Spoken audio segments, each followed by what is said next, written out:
Having reached the age of 76, it might be expected that Valentina Tereshkova would be planning a life of quiet gentility, a bit of gardening, perhaps, or catching up on reading.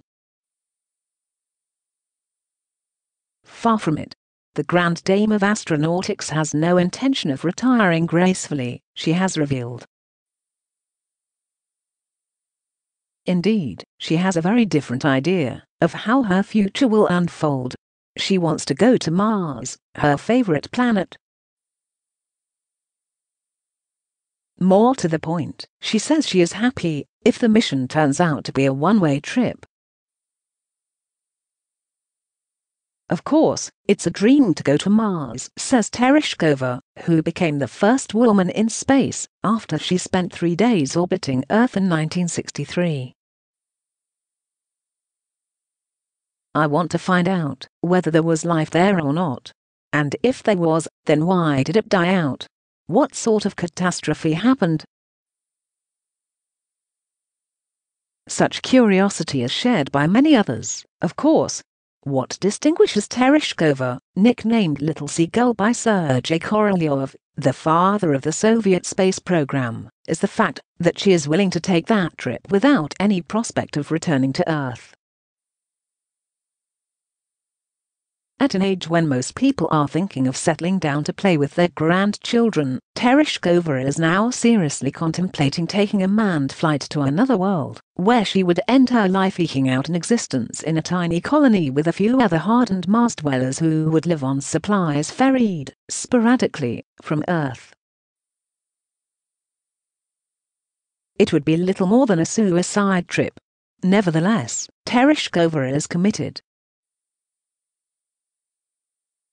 I am ready, she says. Nor is the former cosmonaut alone in committing herself to such a mission.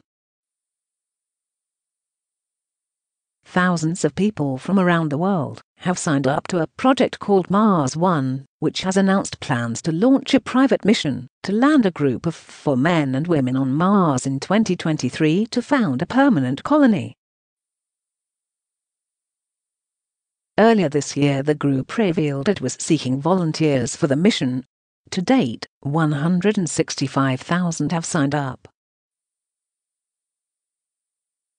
Most are male, a quarter come from the US, and many are students. It is an astonishing response, given that the organizers have also made it clear there would be no prospect of any return for the winning applicants.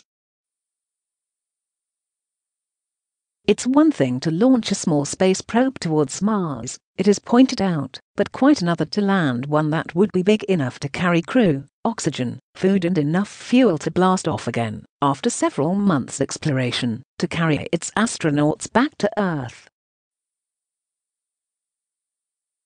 The answer for cosmonauts such as Tereshkova, and for groups like Mars One is straightforward. Dispense with all that pesky kit that you need to bring your crewmen back, and instead keep them alive on Mars for the rest of their lives. This would be done by ferrying supplies to the Red Planet by robot spaceships. In fact, says Bas Landstup, the Dutch entrepreneur behind Mars One, their plans involve rockets carrying cargo, food and living modules to Mars several years in advance of the first manned landing. Then, after their astronauts had settled for a couple of years, a further crew of 4 would be sent out. As to the estimated £4 billion cost of Mars One, that would be met through television rights and other media sponsorship, although Landstup is quick to dismiss the idea that the mission would be a low-gravity version of Big Brother. He envisages orchestrating an event that would be more like London 2012 than a reality show, he insists. Mars One should be exciting, inspiring and beautiful, just like the Olympics. Despite the fact that no nation has ever got near to sending humans to another planet, Mars One insists the technology exists to send humans to Mars, and to keep them alive there. Water could be extracted from ice in the soil, and specially adapted solar panels would be able to supply ample power, for example. As to the men and women who would go to Mars, they would be selected for their ability to cooperate, Landstup has insisted. We're not looking for individuals. We are looking for perfect teams. They must be healthy, smart enough to learn new skills, and with a character and mindset that can function in a small group. Quote, a selection committee is set to start studying applications this year. The aim is to select teams of 4 people, each from a different continent. After 7 years training, the first manned mission would be launched in 2022 and would reach Mars the following year. Many astronomers have voiced caution about such missions. However, Mars is a much more hostile environment than people realize, they point out. Indeed, it is deadly. Its atmosphere is thin and, unlike our own atmosphere, provides little protection against the sun's powerful ultraviolet radiation. In addition, the colonists' spacecraft, which would take 6 months to travel from Earth, would be perilously exposed to potentially fatal radiation storms emanating from the sun.